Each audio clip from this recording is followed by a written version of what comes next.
Great gun. Hey folks, welcome back to the channel. By popular demand, I'm going to do a few more penetration tests with my original target with the cement board and the wool blanket and the boards. I had ordered some additional exotic ammo for these, you know, like buffalo boar and whatnot. Have not received a shipment yet. So I dug through some of my 25, 30, 40-year-old stuff I had in the basement. Found some interesting little things that we thought we'd go over.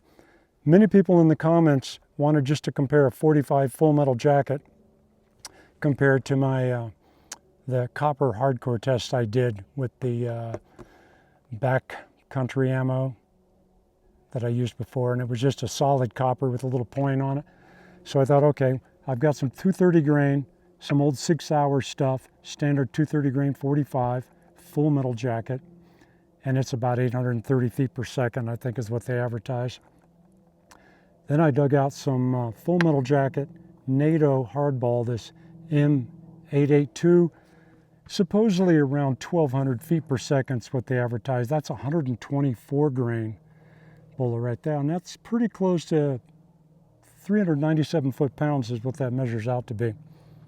And then for the 357, I've got these 158 grain soft points. So no hollow point. We'll see what a soft point does as far as penetration goes compared to my last 357 test into the penetration target. For weapons, we'll be using the Glock 17 for the 9mm, the old trusty Ruger Security 6 357, and my classic 1911A1 1942 vintage old Army Colt single action. This is an interesting one here. I learned this just the other day. It's got a cool little stamp on the side here underneath the slide release, and it says WB. So I checked that out, and that's actually an initial from a Army armorer, I guess. All these guns had to be inspected when they came out. So this guy was named Waldemar Broberg. Apparently he only inspected about 35,000 of these, so this might be kind of a rare piece. Anyway, it's a lot of fun to shoot. I don't shoot it often, and I only shoot standard pressure ammo in it. Probably don't need to be concerned about it, but I just want to make it last a long time. My father actually owned this gun before I did, and I remember when I was a kid going out and shooting many rounds out of this thing and getting a lot of giggles. Anyhow, let's start testing and see what happens. All right, first up, we'll do the 45 ACP.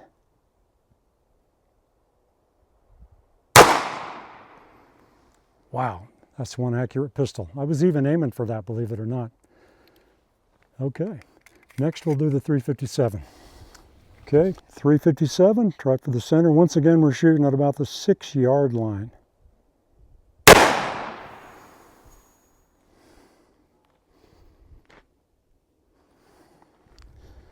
Next up, NATO 9mm.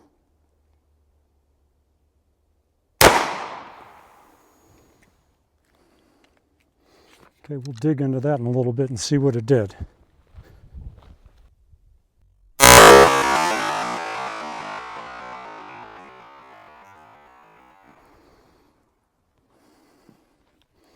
Okay, let's move on to the 357. All right, next up, 357.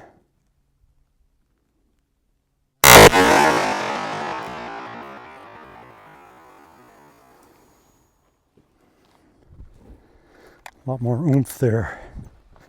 Okay, 9mm NATO. By the way, this stuff was all from like 1998.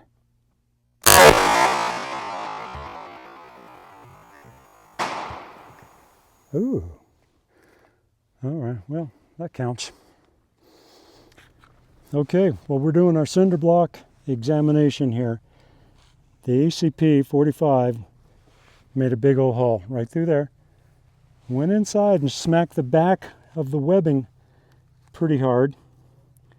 Kind of see that in there. And yeah, a lot of destruction inside there. And then the bullet came out like that. Now that's some pretty serious mushrooming and nastiness for a full metal jacket. Still feels like it's all there. So I'm gonna say that's pretty cool. Okay, 357 definitely went through there. and smacked the back of it a little bit harder, hit the center web, but it did not go through the center web. Remember, this was the soft point. And yeah, she flattened out big time, but it still had a lot of ginger. So let's compare that to the 45, kind of give an idea the difference there. Now, not that you're going to be shooting cinder blocks every day, but I guess you never know. And then, of course, that 9 NATO, I kind of screwed that up and went a little bit to the right, but that thing was no joke. Whipped that baby off, kept on trucking, and tore a big chunk out of the back next to the webbing on its way out as well. So that little girl hit with some authority too. All right, let's move on to our cement board target and check depth on that. Okay, well, here's our standard target. We go through the cowhide. And this time we label the holes to make it easier for me to even see what we're doing. And of course we got standard 6 pieces of cement board inside, wool moving blanket, and then a very hard piece of particle board in the back that's got a bit of masonite covering on it.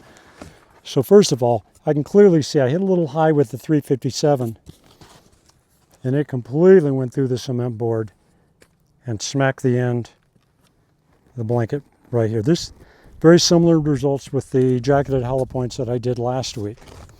So I'm going to go and pull this thing out, see what we got here.